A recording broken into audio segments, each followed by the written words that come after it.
పరిప్రశ్నలో వినయము, విధేయత, తెలుసుకోవాలి అనేటువంటి జిజ్ఞాస గాఢంగా ఉంది అనేటువంటి భావం అవతలవాడికి ప్రస్ఫుటమయ్యేట్టుగా మాట్లాడటం మొదలైన లక్షణాలు ఉన్నాయి.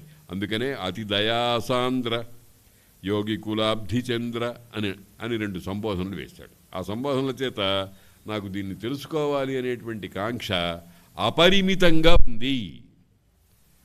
అంతేకాదు నీవు చెప్పగలవు అనేటువంటి విశ్వాసం కూడా నిండుగా ఉంది.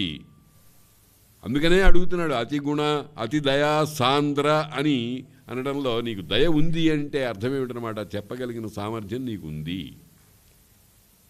అని దాన్ని ఆ సంబోధనలతో అభివ్యక్తం చేస్తున్నారు అనమాట.